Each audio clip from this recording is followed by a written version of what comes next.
ఆంధ్రప్రదేశ్ రాజకీయ చరిత్రను పరిశీలిస్తే ఎందరో నాయకులు తమదైన శైలితో వాగ్దాడితో ప్రత్యేక గుర్తింపు తెచ్చుకున్నారు. వారిలో ముఖ్యంగా కృష్ణా జిల్లా రాజకీయాలలో అత్యంత చురుకైన దూకుడు కలిగిన నాయకుడిగా వల్లభనేని వంశీ ఒక వెలుగు వెలిగారు. ఎవరితోనైనా ఏ వేదికపైనైనా సరే తగ్గేదేలే అన్నట్లుగా నేరుగా ఢీకొట్టే నైజం ఆయన సొంతం. గన్నవరం నియోజకవర్గం నుంచి వరుసగా విజయాలు సాధిస్తూ అక్కడ తిరుగులేని ఆధిపత్యాన్ని చెలాయించారు. తన వర్గీయుల కోసం, అనుచరుల రక్షణ కోసం ఎంతటి పోరాటానికైనా వివాదానికైనా వెనుకాడని వంశీ మార్క్ స్టైల్ ఆయనకు యువతలో సొంత క్యాడర్లు విపరీతమైన మాస్ ఇమేజ్ను తెచ్చిపెట్టింది. తెలుగుదేశం పార్టీలో ఉన్న సమయంలో ఆయన ప్రదర్శించిన దూకుడు, పార్టీ అధిష్టానం వద్ద ఆయనకు ఉన్న ప్రత్యేక చొరవ ఆయనను ఒక ఇండిపెండెంట్ మాస్ లీడర్గా నిలబెట్టాయి. కానీ ఎప్పుడైతే ఆయన ప్రతిపక్షంలో ఉన్న వైఎస్ఆర్ కాంగ్రెస్ పార్టీ వైపు అడుగులు వేసి ఆ తరువాత ఆ పార్టీలో చేరిపోయారో అప్పటి నుంచే ఆయన రాజకీయ జీవితంలో తీవ్రమైన గందరగోళం, అనూహ్యమైన మార్పులు ప్రారంభమయ్యాయి. వైఎస్ఆర్ కాంగ్రెస్ పార్టీ వైపు అడుగులు వేసిన తర్వాత వంశీ తన వ్యక్తిత్వాన్ని, రాజకీయ శైలిని పూర్తిగా మార్చుకున్నారు. అధికార బలం చూసుకుని అంతటితో ఆగకుండా తనను రాజకీయంగా ప్రోత్సహించిన తెలుగుదేశం పార్టీ అధినేత నారా చంద్రబాబు నాయుడు ఆయన కుటుంబ సభ్యులను లక్ష్యంగా చేసుకుని విరుచుకుపడ్డారు. మీడియా వేదికలుగా ఆయన చేసిన తీవ్రమైన వ్యాఖ్యలు, అనుచిత వ్యాఖ్యలు, బూతులతో కూడిన భాషా ప్రయోగం తీవ్ర దుమారాన్ని రేపాయి. ఒకప్పుడు తండ్రి లాంటి నాయకుడిగా, గౌరవప్రదమైన వ్యక్తిగా వర్ణించిన చంద్రబాబునే పదే పదే పర్సనల్గా టార్గెట్ చేస్తూ వంశీ చేసిన వ్యాఖ్యలు తెలుగుదేశం అభిమానుల్లోనే కాకుండా గన్నవరం నియోజకవర్గంలోని సాధారణ ప్రజల్లో, తటస్థుల్లో సైతం తీవ్రమైన అసహ్యాన్ని, వ్యతిరేకతను మూటగట్టుకున్నాయి. పొలిటికల్ మైలేజ్ కోసం, వైఎస్ఆర్సీపీ అధిష్టానం వద్ద మార్కులు కొట్టేయడం కోసం ఆయన ఎంచుకున్న ఈ నోటి దూకుడు ఆయన సొంత ఇమేజ్ను, క్రెడిబిలిటీని దారుణంగా దెబ్బతీసిందని విశ్లేషణలు వెలువడ్డాయి. కాలం ఎప్పుడూ ఒకేలా ఉండదు అన్నట్లుగా 2024 శాసనసభ ఎన్నికల్లో ఆంధ్రప్రదేశ్లో ఊహించిన విధంగా తెలుగుదేశం, జనసేన, బీజేపీ కూటమి ప్రభుత్వం అత్యంత భారీ మెజారిటీతో అధికారంలోకి వచ్చింది. కూటమి సర్కార్ ఏర్పాటు కాగానే వంశీకి కష్టాలు ఒక్కసారిగా చుట్టుముట్టాయి.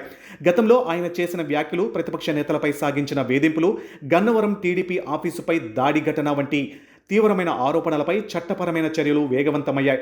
పోలీసులు ఆయనపై వివిధ తీవ్రమైన సెక్షన్ల కింద కేసులు నమోదు చేయడంతో ఆయన అరెస్టు కావడం, జైలు శిక్షను ఎదుర్కోవడం జరిగాయి.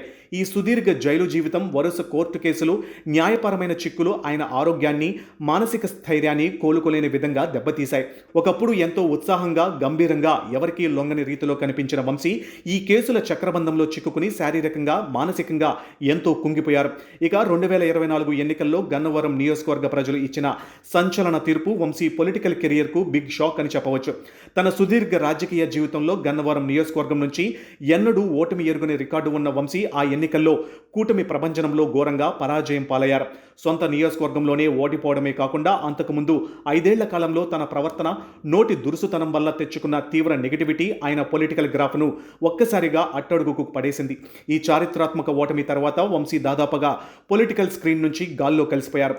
నియోజకవర్గంలో కూడా ఆయన ప్రభావం, పార్టీపై పట్టు గణనీయంగా తగ్గిపోయాయి. ఎప్పుడూ హడావుడిగా ఉండే ఆయన క్యాంప్ ఆఫీసులు వెలవెలబోయాయి. ఏపీ రాజకీయంలో ఆయన దాదాపుగా తన ఉనికిని కోల్పోయి ఒక అప్రధాన్యమైన నాయకుడిగా మారిపోయారనే ప్రచారం గట్టిగా సాగింది.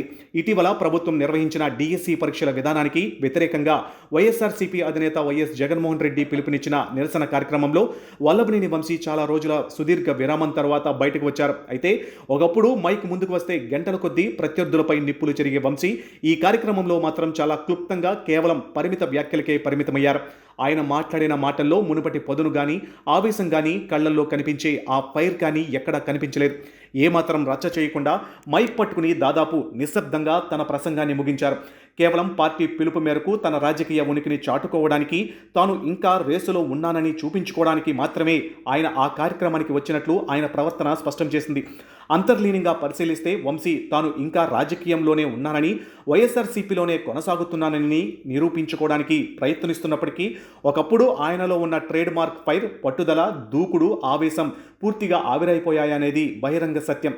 అధికారం ఉందనే అహంకారంతో చేసిన స్వయంకృత అపరాధాలు, మారిన రాజకీయ సమీకరణాలు, జైలు జీవితం, ఇచ్చిన గట్టి అనుభవాలు, ఘోర పరాజయం ఒక పాపులర్ మాస్ లీడర్ను ఏ స్థాయిలో రాజకీయంగా నిశ్శబ్దానికి గురి చేస్తాయో చెప్పడానికి వంశీ ప్రస్తుత స్థితి ఒక నిదర్శనంగా నిలిచింది. ఒకప్పుడు ఏపీ రాజకీయాలను తన వ్యాఖ్యలతో ఊపేసిన ఫైర్ బ్రాండ్ నాయకుడు ఇప్పుడు ఇలా సైలెంట్ అయిపోవడం అనేది ఏపీ రాజకీయ చరిత్రలోనే ఒక అతిపెద్ద డౌన్ఫాల్గా విశ్లేషకులు అభివర్ణిస్తున్నారు.